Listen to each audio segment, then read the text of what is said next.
Let's get to the man who might have an answer for us. It is Shake Shack founder and chairman of Union Square Hospitality Group and the CEO, Danny Meyer, who just, of course, launched a SPAC debuting on the New York Stock Exchange. It raised about $250 million in its IPO. And Danny, we want to get to that. But first, how are you thinking about the recovery in dining, particularly in our hard-hit New York City at this moment? Well, I'm really glad that you asked the question in that sense, because we're really living in a lot of different worlds right now.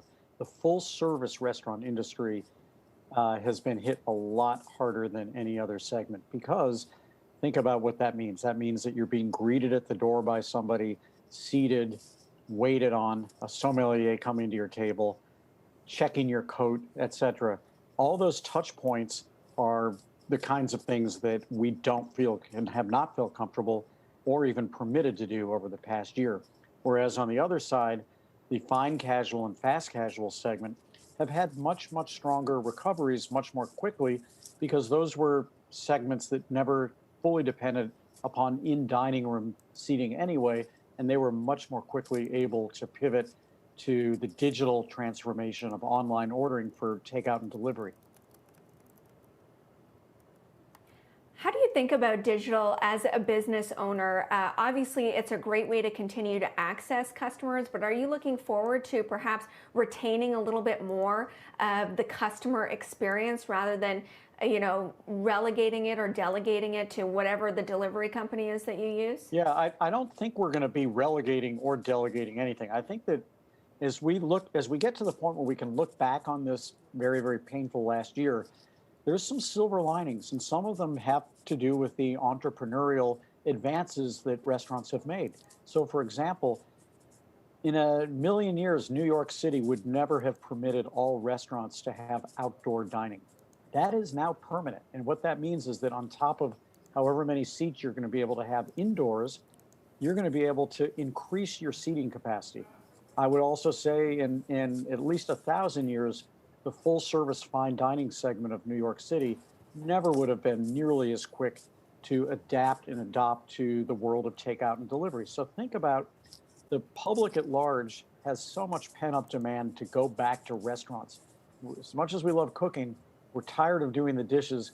We're also tired, as much as we love our families, we love the social experience of being out in a public space and hearing the sounds and smelling the smells that happen in a restaurant. So when that comes back, imagine if you can have all of that activity again, which we will.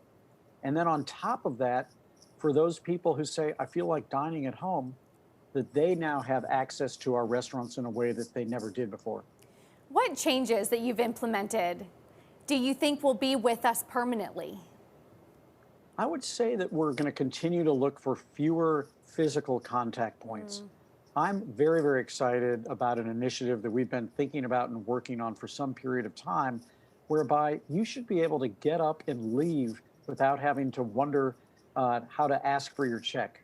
If you can imagine saving 10 or 15 minutes, not to mention some aggravation, every single dining experience you have, that's a good thing for the guests, and it's also a good thing for restaurants who are going to need to and want to turn their tables more quickly. I also think that a permanent change is that you're not going to see menus in restaurants that read like encyclopedias. We're not going to want to or be able to have nearly the volume of cooks in the kitchen working, in close quarters together. And I also think that guests over this period of time have come to say, if you give me 6 great items, that's a whole lot better than 15, where half of them, might or might not be my favorite dish. All right, let's talk about this SPAC, because obviously you've got the restaurant experience and knowledge down pat, but when you look at the perspectives, that might not be the area that you end up buying a company. What are you thinking there? Well, what we're thinking is this. We love the restaurant industry, and we've been doing it for an awful long time. But I think one of the things we've also learned, and not just through all of our full-service restaurants or Shake Shack, but on many, many different public boards that I've served on and many companies that I've gone to speak to, that hospitality as a business principle applies across all industries. We're at a time when what you do, as well as you do it, is no longer enough to distinguish your company as being the best in its field. And truly, we're at a point, if I were a recipe writer, I'd say that 49% of your success is based on how well you do the thing you do, and 51% of your success is how you make your stakeholders feel while you're doing it. Talent competition has never been higher. Competition for customers has never been higher. And the stakeholder model of capitalism is catching on everywhere. That's the segment we're focused on. It's not a specific business segment, it's a specific cultural segment. And we think that it's a really, really exciting time to be launching a SPAC so that we can shine our light on a company that is doing something we only wish we had figured out, led by someone we only wish we could have hired. Why is SPAC versus another route? Well, we've had a great experience over the past 5 years already with a private equity fund called Enlightened Hospitality Investments. We've got about 11 or 12 investments so far. They've been doing fantastic. And we love that.